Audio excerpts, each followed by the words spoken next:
machines. If you don't have kids, maybe wait a couple of years just so that we have a bit of certainty. I really don't know how to say this any other way. It even makes me emotional. We f***ed up.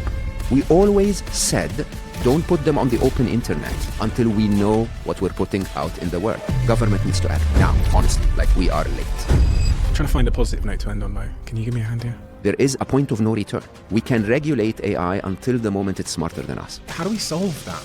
AI experts think this is the best solution. We need to... Who here wants to make a bet that Stephen Bartlett will be interviewing an AI within the next 2 years? Before this episode starts, I have a small favour to ask from you.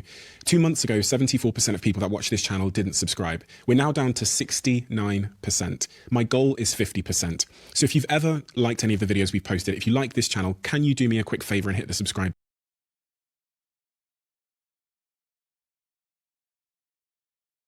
Get into the next tool, I just want to encourage you to consider the future of work is going from doer of tasks to director.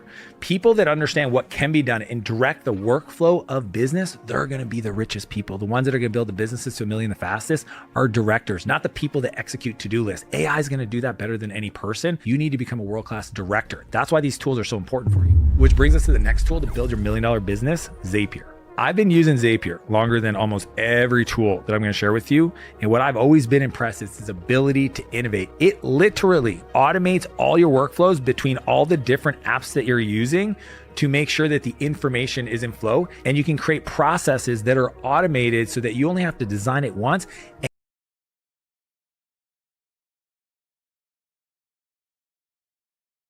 So that I could talk freely at a conference. What did you want to talk about freely?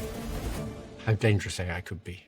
I realized that these things will one day get smarter than us, and we've never had to deal with that. And if you want to know what life's like when you're not the apex intelligence, ask a chicken.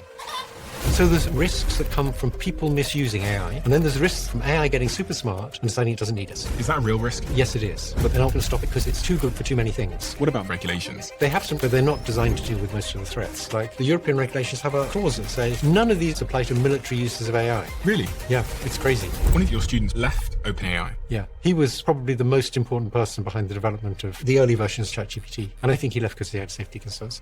We should recognize that this stuff is an existential threat, and we have to face the possibility that unless we do something soon, we're near the end.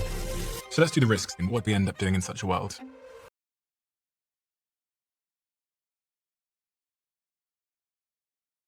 Things when you're creating a YouTube video. The first one is the idea, because if you don't have a good idea, nobody's going to watch the video. The second thing is the title and the thumbnail, because that's what gets somebody to click on the video. And if your idea combined with your title and thumbnail can't even get somebody to click on the video, then YouTube will stop giving you impressions and you won't get the views. And then finally, the first 30 seconds of a YouTube video are essential. And you see that in the analytics curves where it like starts up top, and a lot of times, especially in educational content, you'll lose like 50% of your audience in the first 30 seconds. So the better that you're able to hook them and keep their attention in the first 30 seconds, the more people are going to stay and watch more of the video. And that watch time leads to the big views on YouTube. Now, all of these things are true of TikTok as well. If you don't have a good idea, your video will not succeed on TikTok. People have to be interested in what you're talking about, because if they're not interested, they're just going to swipe on past, and then your video is going to die.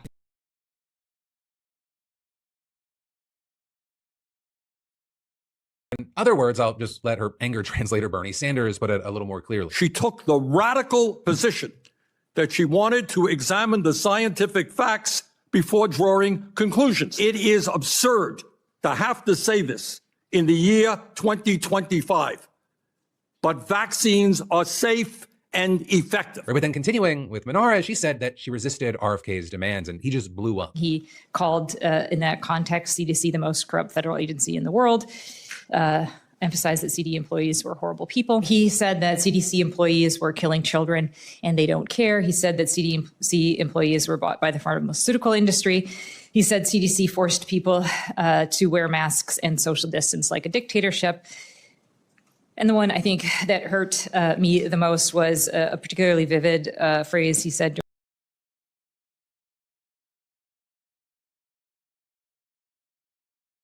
Oh, I hope so too, but there is just one thing that's getting in the way of my enjoyment. Oh no, what's on your mind? Well, it's just that there's this website I found called The Life You Can Save, which has a calculator. You can enter in an amount of money and choose a charity, and it will show you exactly what that money could do for someone who's in need. Ah, I see how that could weigh on your mind.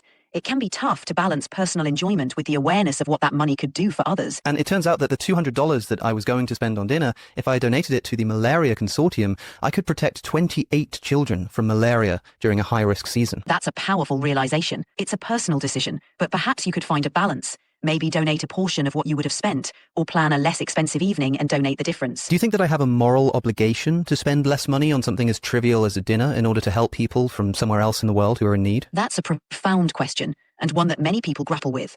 The idea of moral obligation can vary greatly.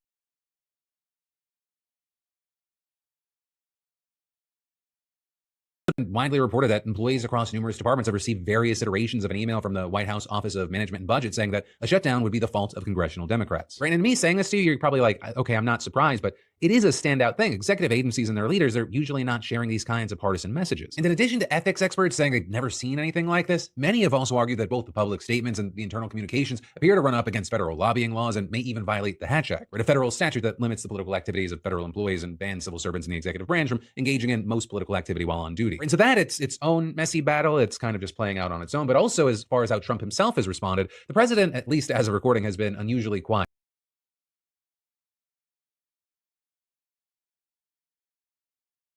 What would this new content be?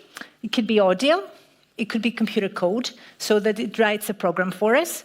It could be a new image, it could be a text, like an email or an essay you've heard, or video. Now, in this lecture, I'm only going to be mostly focusing on text, because I do natural language processing, and this is what I know about. And we'll see how the technology works, and hopefully, leaving the lecture, you know how, like, there's a lot of myth around it, and it's not, you see what it does, and it's just a tool, okay?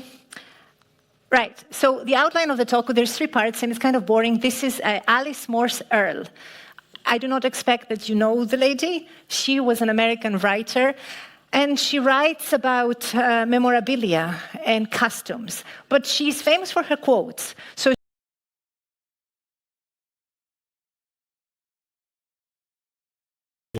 that I could talk freely at a conference. What did you want to talk about freely?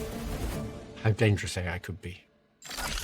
I realized that these things will one day get smarter than us, and we've never had to deal with that. And if you want to know what life's like when you're not the apex intelligence, ask a chicken. So there's risks that come from people misusing AI, and then there's risks from AI getting super smart and deciding it doesn't need us. Is that a real risk? Yes, it is, but they're not going to stop it because it's too good for too many things. What about regulations? They have some, but they're not designed to deal with most of the threats. Like, the European regulations have a clause that says none of these apply to military uses of AI. Really? Yeah, it's crazy. One of your students left OpenAI. Yeah, he was probably the most important person behind the development of the early versions of ChatGPT, and I think he left because he had safety concerns. We should recognize that this stuff is an existential threat, and we have to face the possibility that unless we do something soon, we're near the end. So let's do the risks and what we end up doing in such a world.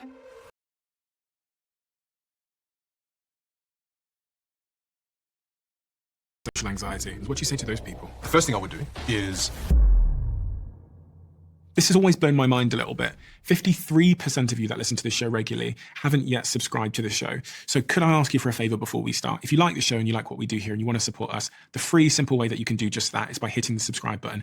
And my commitment to you is if you do that, then I'll do everything in my power, me and my team, to make sure that this show is better for you every single week. We'll listen to your feedback, we'll find the guests that you want me to speak to, and we'll continue to do what we do. Thank you so much. Then, if you had to summarize what it is you do fundamentally and why you do it, how would you summarize it? I help people learn that they have access to one of the most beautiful instruments in the world that can help them negotiate whatever reality they desire. And I learned this through